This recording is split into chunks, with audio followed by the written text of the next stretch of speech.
Israël a le droit, l'obligation de se défendre.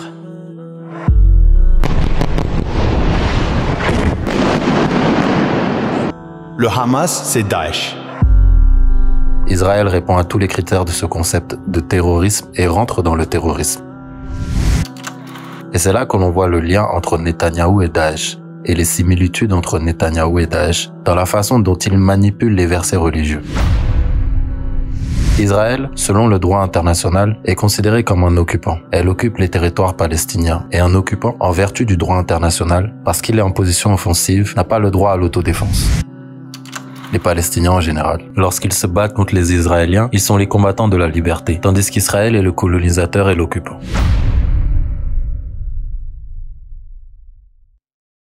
Assalamu alaikum frère Sami Hamdi. Merci d'avoir accepté notre invitation. En tant que Towards Eternity, nous sommes très heureux de vous compter parmi nous. Concernant le conflit récent qui se déroule à Gaza, il y a beaucoup de gens dans le monde qui pensent différemment des musulmans. Ils ne soutiennent pas tous la Palestine, bien sûr. On a rassemblé quelques arguments que les partisans d'Israël utilisent, donc je voudrais commencer par vous poser quelques questions concernant ces arguments.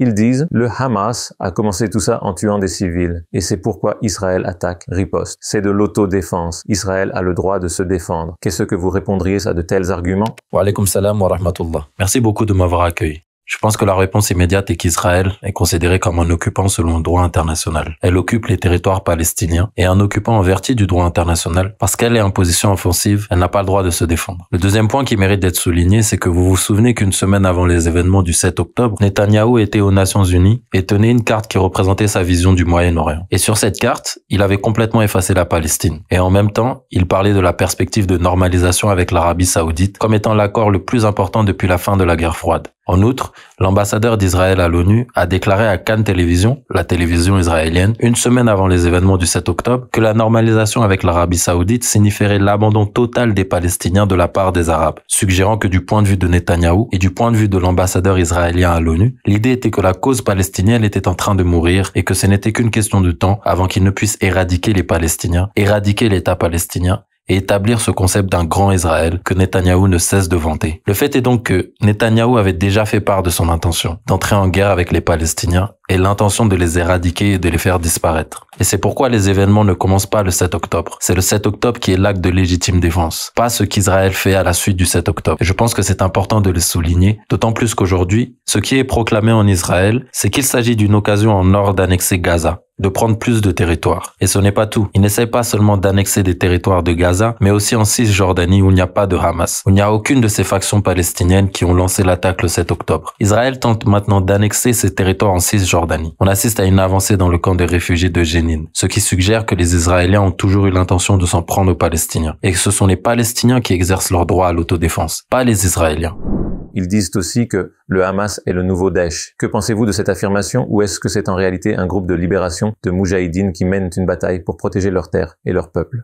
Tout d'abord, la définition du terrorisme, c'est l'utilisation illégale de la violence contre une population civile afin d'obtenir un changement de régime ou un changement politique qui soit favorable. Si vous regardez ce que fait le Hamas, il ne répond pas entièrement à cette définition. Par contre, si l'on regarde ce que fait Israël, l'utilisation de la violence illégale est selon le droit international. Elle n'a pas le droit de se défendre. Donc, violence illégale contre qui? Contre la population civile, les enfants, les personnes âgées, les femmes et les hommes ordinaires qui n'ont rien à voir avec le Hamas? Ils les bombardent et les tuent. Donc, l'usage illégal de la violence contre la population civile pour atteindre quoi? Netanyahou a déclaré que l'objectif était d'éliminer le Hamas et de le remplacer par un groupe qui soit plus favorable aux Israéliens. Donc la troisième condition est de mettre en place un changement politique favorable. Si l'on considère cette définition du terrorisme qui est universellement reconnue, Israël répond à tous les critères de ce concept de terrorisme et rentre dans la définition de terrorisme. Alors que le Hamas, quand on s'y penche de plus près, même s'il y a des polémiques ou des choses comme ça, et je ne me concentre pas trop sur le Hamas ici, parce qu'il avait 9 autres factions palestiniennes qui ont participé à l'offensive. Mais le Hamas, et c'est reconnu même dans l'opinion publique maintenant, aujourd'hui, oublie les gouvernements, mais dans l'opinion publique, le Hamas ou même les Palestiniens en général, car s'ils considèrent que ceux qui défendent la cause palestinienne, Hussam Somlot, l'ambassadeur palestinien au Royaume-Uni, qui est apparu dans divers médias,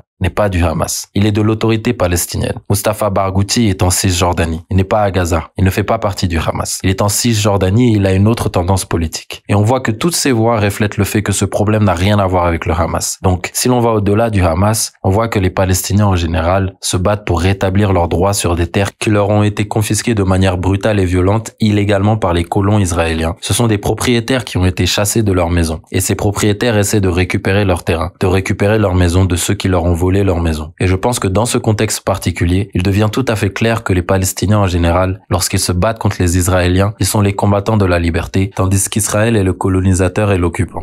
Le gouvernement israélien affirme que le Hamas utilise les civils de Gaza comme boucliers humains et qu'il n'y a pas d'autre moyen de les éliminer que de causer également des pertes civiles. N'y a-t-il vraiment pas d'autre moyen?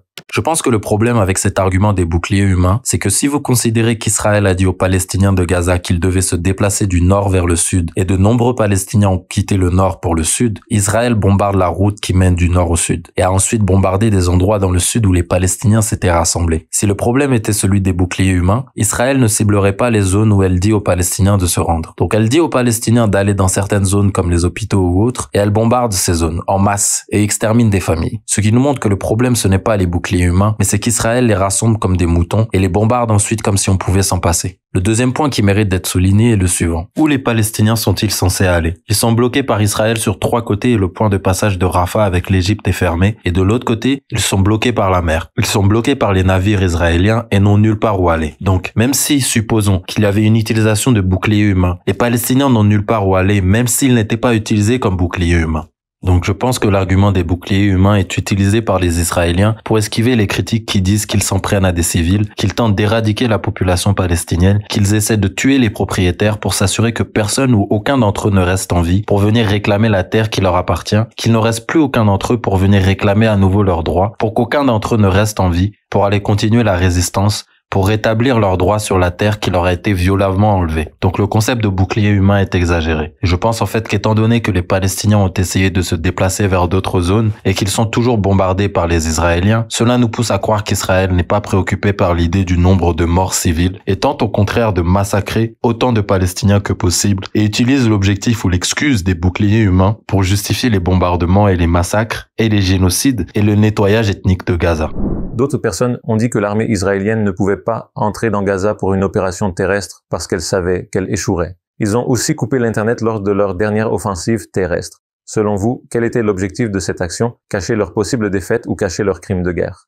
Je pense que lorsqu'il s'agit de l'offensive terrestre, il est important de souligner qu'entamer une offensive terrestre à Gaza n'est pas facile pour Israël. Ils ont déjà essayé et ils ont échoué. La première chose qu'il faut noter, c'est que c'est important de savoir que cette armée israélienne n'est pas l'armée de 1973 qui a chassé l'Égypte et la Syrie. C'est une armée israélienne. Cette génération a surtout été chargée de missions de police. Leurs tâches ont donc été principalement, ou leur expérience de combat a surtout consisté à casser les bras et les jambes des petits-enfants, à tabasser des personnes âgées et à fusiller des adolescents non armés en Cisjordanie et à Gaza. Il ne s'agit pas d'une armée habituée aux offensives terrestres. C'est une armée qui a l'habitude de monter dans des avions et de bombarder depuis le ciel parce qu'elle sait que les Palestiniens n'ont pas la technologie nécessaire pour être en mesure d'abattre ces avions. Et la troisième raison, c'est l'opinion publique. Et c'est l'une des raisons pour lesquelles Israël a coupé l'électricité, a coupé Internet quand elle a tenté l'invasion terrestre qui semble avoir été un échec. La raison pour laquelle ils font ça, c'est parce qu'ils ne veulent pas que les Palestiniens, parce qu'ils utilisent les médias sociaux et nous montrent ce qui se passe et puis les gens comme moi et vous qui amplifient leur voix en les retweetant et en partageant. Et tous les autres musulmans, 1,9 milliard de musulmans amplifient et partagent ça. Ce qui signifie que l'algorithme donne maintenant la priorité à ce contenu et le met sur les pages d'accueil des neutres. Et les neutres voient maintenant ces images et ils sont horrifiés. Et maintenant, ils posent des questions. Ce qui signifie que lorsque le candidat républicain Ron DeSantis se rend dans un supermarché pour leur dire « Israël a le droit de se défendre », les blancs américains, les citoyens américains lui répondent en disant « Je ne vous crois pas. J'ai vu les images moi-même. » Quand on commence à voir des vidéos de personnes disant que j'ai soutenu Israël toute ma vie. Mais maintenant, quand je vois les images de Gaza, je ne peux plus soutenir Israël. Israël perdra à jamais l'opinion publique mondiale. Il y a donc une profonde inquiétude qu'une invasion terrestre en plein jour se traduira par un changement de l'opinion publique mondiale qui modifiera de façon permanente le cours de l'ensemble de ce conflit. Donc on a vu au cours des dernières semaines que le sionisme exerce une influence politique considérable sur les États les plus développés du monde et aussi que le gouvernement israélien agit sous l'effet de cette idéologie. Quel est le but ultime de ce mouvement? Quel est l'état d'esprit de ces personnes? Le projet sioniste est absolument clair.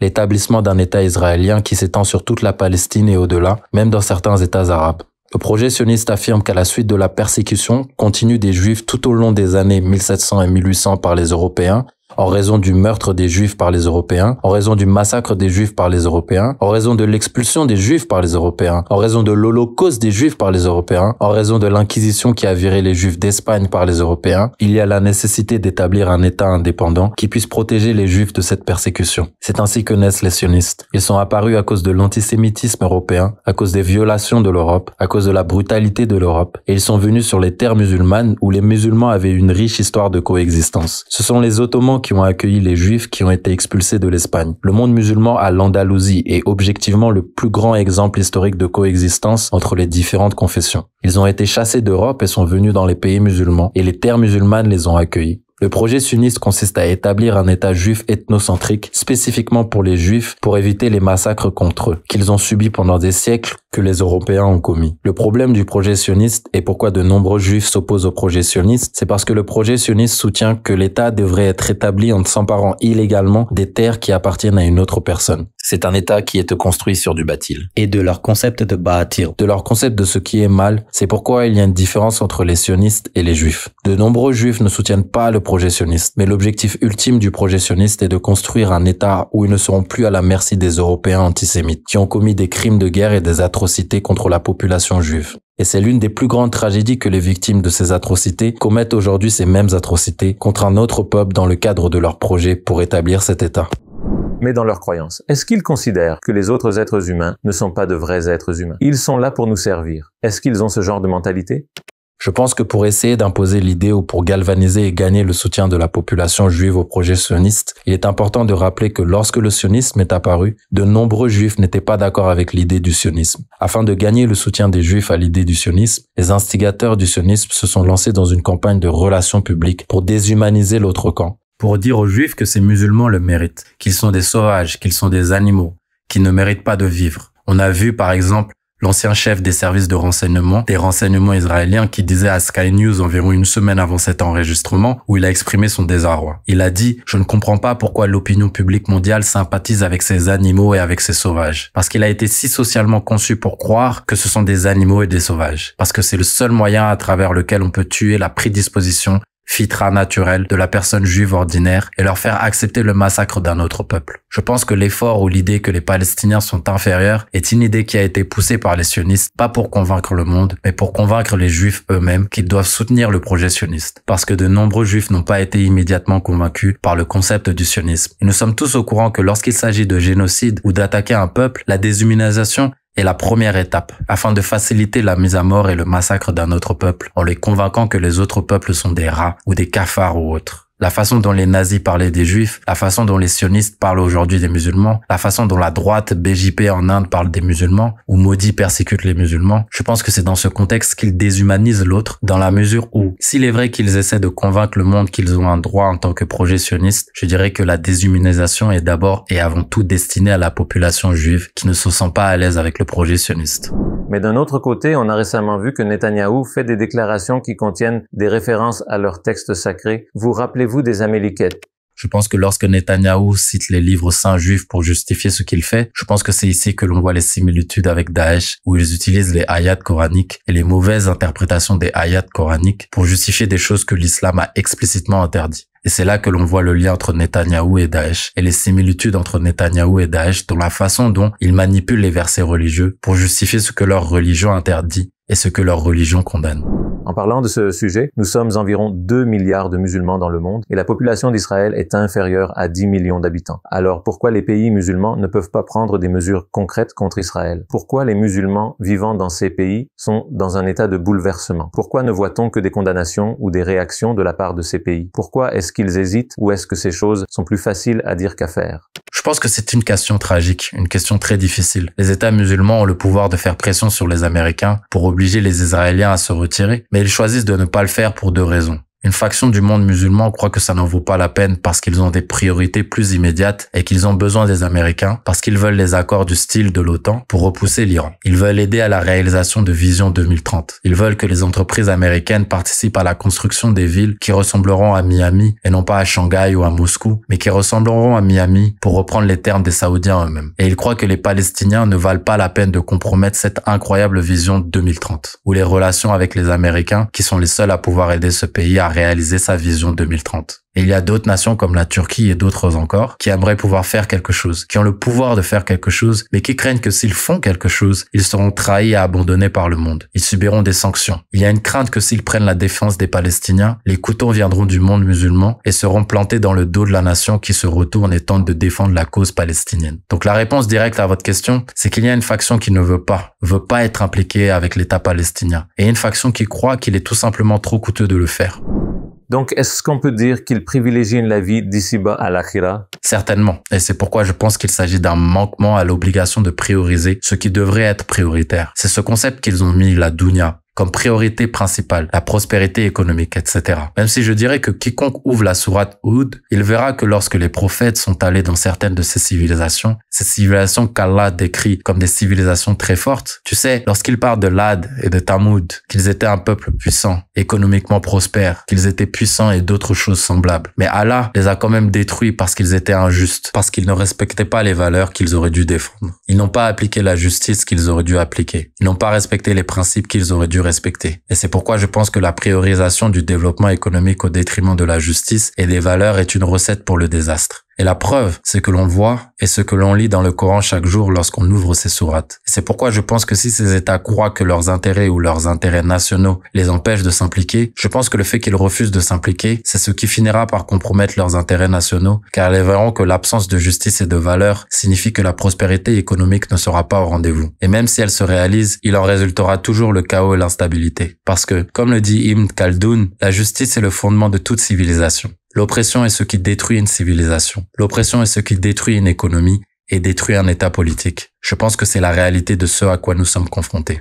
En tant que musulmans, nous observons malheureusement ces événements. Chez nous, on se sent impuissant. Que diriez-vous à un musulman qui demande « Qu'est-ce que je peux faire en tant qu'individu à part partager des posts sur les médias sociaux ?» Je pense que la première chose à faire est... La question est formulée comme si les posts sur les médias sociaux n'avaient pas un grand impact. C'est le cas. Et même si c'est tout ce que vous pouvez faire, continuez à le faire. Ça a un impact énorme. Quand Elon Musk est sous pression des Européens pour imposer des restrictions à Twitter, c'est parce que votre voix fait la différence. Et ce que l'on voit aujourd'hui, Ahmed, c'est que la Ummah se mobilise. Elle crie, elle rugit. Quand la présentatrice de la BBC s'excuse pour ne pas avoir respecté les normes journalistiques, elle ne s'est pas excusée parce que les Israéliens le lui ont demandé. Les Israéliens étaient satisfaits de la couverture médiatique. Elle s'est excusée parce que la Oumma a écrit sur les médias sociaux, elle a montré le contenu palestinien, elle a convaincu les personnes neutres que les Palestiniens étaient ceux qui ont une cause juste. La BBC reçoit tellement de plaintes et tant de pression de la part des médias sociaux qu'ils se sont excusés. CNN s'est excusé. Sky News s'est excusé. Quand le député va visiter les mosquées pour tenter de calmer la colère du public, c'est à cause du musulman ordinaire qui se rugit sur les médias sociaux. Quand Israël rencontre les responsables des médias sociaux pour leur demander de shadowban des comptes, pour leur demander de limiter la portée du hashtag Palestine, ils ne le font pas parce qu'ils s'inquiètent que les gouvernements diffusent ces informations. Ils sont inquiets parce que le musulman ordinaire le fait. Vous pourriez vous sentir insignifiant. Mais, indallahil azim, aux yeux d'Allah, c'est significatif. Ça fait la différence. Ne le sous-estimez pas. La réponse à cette question, la raison pour laquelle ce n'est pas clair, c'est parce que ça dépend des pouvoirs que vous avez. J'ai parlé lors du hackathon, j'ai vu de nombreux musulmans qui essayaient de créer des applications qui leur permettaient d'identifier et d'aider les musulmans ordinaires à télécharger une application où ils peuvent scanner le code barre d'un produit et ils sauraient que s'il vient des Israéliens ou non, afin de savoir s'ils doivent le boycotter ou non. Il y a d'autres personnes qui font des applications pour leur montrer une liste des lieux où des manifestations sont organisées afin qu'ils puissent facilement identifier les manifestations qui se trouvent près d'eux, qu'ils peuvent rejoindre pour sensibiliser l'opinion publique. Ce sont des experts en technologie qui utilisent leurs capacités technologiques, qui utilisent leurs compétences technologiques afin de contribuer à la cause. Je ne suis pas un expert en technologie. Ce n'est pas en mon pouvoir, mais c'est en leur pouvoir et ils en font la promotion. Mon pouvoir est peut-être devant la caméra ou autre.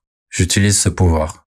Votre pouvoir peut se trouver, par exemple, sur votre lieu de travail. Je me souviens avoir reçu le message d'une sœur qui disait qu'elle se sentait impuissante et qu'elle a regardé des vidéos qui essayaient d'encourager les gens à en faire plus. Elle s'est rendue sur son lieu de travail et maintenant ils ne l'appellent plus Hamas contre Israël. Ils l'appellent Palestine contre Israël. Et ils organisent des sessions pour en savoir plus sur le conflit. Ils essayent d'ouvrir les yeux. Elle donne la dawa. Elle leur ouvre les yeux et brise le monopole d'Israël sur la situation. Donc la réponse brève à la question est la suivante. Vous connaissez votre environnement, vous connaissez vos pouvoirs. Vous savez où vous vous situez dans la société. Vous savez de quoi vous êtes capable. Déployez ces capacités et ne sous-estimez pas ce que vous pensez être insignifiant. Aux yeux d'Allah, ça peut être significatif. Vous vous souvenez de la fois où Abu Sufyan s'est tenu devant Héraclius? Héraclius dit à Abu Sufyan, qui sont les gens qui suivent le prophète Muhammad? Et Héraclius dit, c'est la classe inférieure de la société. C'est Bilal ibn Rabah, l'ancien esclave. C'est Abdullah ibn Mas'ud, le berger. Ce sont ces personnes qui, aujourd'hui, peuvent être considérées comme des gens inférieurs dans la société. Mais ce sont eux qui ont transmis l'islam si efficacement. Ils étaient la colonne vertébrale de l'islam.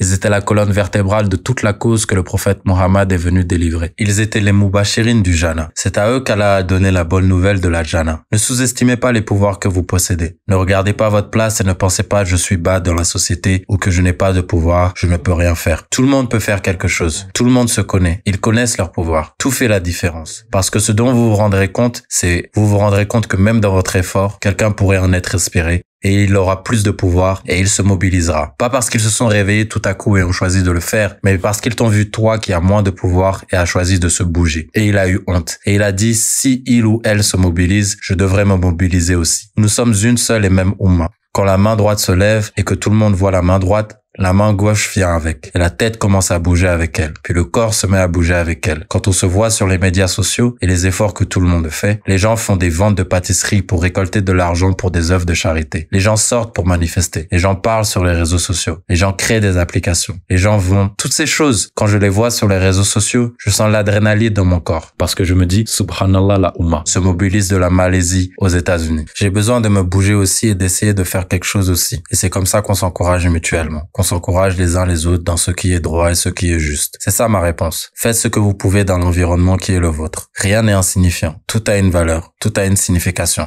Bougeons comme un seul corps, Inch'Allah. Inch'Allah. Est-ce que vous pensez que ces événements récents pourraient avoir un effet similaire à celui du 11 septembre, dans le sens ils augmenteront l'intérêt et l'inclination du monde pour l'islam? On voit sur les médias sociaux que des gens qui n'avaient rien à voir avec l'islam auparavant ont commencé à faire des recherches sur notre religion et à commander des Corans à un moment où Israël et les pays occidentaux, en particulier la Suède, tentent de dénigrer l'islam et le Coran. Le résultat inverse pourrait-il se produire? Les beaux jours de l'islam sont-ils proches? Je pense que l'une des choses qui valent la peine d'être notée, quand les musulmans ont tendance à dire que, vous savez, la Oumma a l'air sombre ou l'avenir est sombre, la réalité est que l'islam reste et continue à être la religion qui connaît la croissance la plus rapide dans le monde. Pour tout ce qui a été dit sur la répression des musulmans en Europe, de plus en plus d'Européens deviennent musulmans. Pour tout le discours sur la répression des musulmans aux États-Unis, de plus en plus d'Américains se tournent vers l'islam. La réalité, c'est qu'Allah préserve sa religion tout seul. Allah n'a pas besoin de nous pour préserver sa religion. Allah se débrouille tout seul. On voit des gens comme, par exemple, Paul Williams, un Anglais converti à l'islam, qui figure aujourd'hui parmi les 500 premiers, les 500 musulmans les plus influents du monde. On voit qu'Allah nous fournit ces exemples pour nous rappeler que le nour de l'islam continue à se répandre indépendamment du refoulement et de la répression que l'on voit l'ordre mondial imposer à l'Oumma, voire opposer les musulmans. On a vu qu'à la suite de l'initiative de la répression de Modi contre les musulmans en Inde, on a vu de nombreux hindous qui soutenaient Modi devenir musulmans et qui se prenaient en photo près de la Kaaba et disent « Je n'ai jamais pensé que la persécution des musulmans m'amènerait à prendre le Coran et me permettrait d'entrer dans l'islam. » La raison pour laquelle il y a tant d'inquiétude au sujet de ce qui se passe dans le monde musulman, c'est parce que peu importe combien de répression il y a, l'islam continue à prospérer. Je me souviens d'un journaliste français qui disait qu'on a un problème en France et je me suis dit quel problème? Il a dit nos héros sont le musulman Paul Pogba, le musulman N'Golo Kanté, le musulman Zinedine Zidane. C'est tous ces gens qui ne sont pas des Français blonds aux yeux bleus. Et dans ces mots, j'ai peur pour une génération qui verra ces musulmans comme des héros qu'ils devraient imiter et qu'ils devraient suivre. La raison pour laquelle il y a tant de répression contre les musulmans aujourd'hui, ce n'est pas parce que les musulmans sont en train de perdre, mais parce que de plus en plus de gens entrent dans l'islam et deviennent musulmans. Parce qu'Allah la préserve, parce qu'Allah est maître de la situation, parce qu'Allah ouvre les cœurs. Et c'est pourquoi je pense que quand il s'agit de la question de l'état de l'islam et de l'entrée des gens dans l'islam, l'époque n'a pas d'importance. Et ce qui se passe dans l'époque n'a pas d'importance. De plus en plus de gens entrent dans l'islam parce que c'est la parole d'Allah, c'est le message d'Allah. Et c'est ça qui résonne dans le cœur. En tout temps, à toutes les époques, jusqu'à la fin des temps, jusqu'au jour du jugement, Inch'Allah. Dernière question. Que pensez-vous de Towards Eternity et de son rôle dans la diffusion du message de l'islam en 8 langues? Bismillah, mashallah. Pour être honnête, je ne cache pas le fait que je suis un fan de Towards Eternity. Principalement parce que de 1, ils produisent du contenu dans lequel ils montrent aux jeunes musulmans le fait d'apprécier l'islam, d'apprécier leur identité et être fiers, cette dernière, apprécier leur connaissance de l'islam, la déployer d'une façon dans un environnement dans lequel on peut s'y identifier et permet de le reproduire, même au sein de sa propre famille, de l'imiter, même au sein de son propre environnement, la capacité à montrer l'islam d'une manière qui fait que quelqu'un puisse sentir que c'est pertinent à leur vie quotidienne, qu'ils peuvent montrer des jeux et des activités qui peuvent être faites dans leur vie quotidienne. Je pense que Towards Eternity est très unique dans son approche à cet égard. Le fait qu'elle s'étende dans 8 langues différentes Montre qu'elle est capable d'atteindre l'Oumma et les médias sociaux. Il faut aussi donner la reconnaissance aux médias sociaux, parce qu'ils nous permettent de construire ces ponts avec les autres sections de l'Oumma, dans le sens où une vidéo peut se répandre dans tous les coins de la Oumma. On reçoit tous le même message. On est en train de reconstruire tous ces ponts et on reconnaît les mémoires de la Oumma, les uns aux autres, dans le sens où moi, qui suis originaire d'Afrique du Nord, mais je suis né et j'ai grandi à Londres, je suis profondément lié à ceux qui filment en Turquie. Et ceux qui sont au Pakistan sont profondément avec nous deux. et ceux de Malaisie sont profondément liés à l'Afrique. Je pense que Towards Eternity fait partie d'un très petit groupe d'organisations qui ont la particularité de transcender les frontières nationales, en faisant revivre l'identité oummatique et en restaurant ces ponts et en élevant l'identité oummatique en termes de priorité au-dessus de nos identités nationales et sa capacité à évoquer ce lien. Qu'Allah préserve donc cette plateforme, qu'il lui donne toutes les ressources dont elle a besoin et qu'il lui donne encore plus de succès et qu'il la fasse peser sur vos balances au jour de la résurrection. Je suis quelqu'un qui en a bénéficié personnellement, ma famille en a bénéficié personnellement, ma société en a bénéficié et que cela continue longtemps, Inch'Allah. Jazakallah khair, frère Sami. Nous avons beaucoup profité de votre expérience et de vos connaissances et Jazakallah khair. Qu'Allah vous préserve, qu'Allah accepte de vous et Inch'Allah, nous espérons vous rencontrer à Istanbul et dans un endroit bien meilleur, au paradis, Inch'Allah. Inch'Allah, jazakallahu khair. Et merci beaucoup de Jazakallah m'avoir khair. reçu.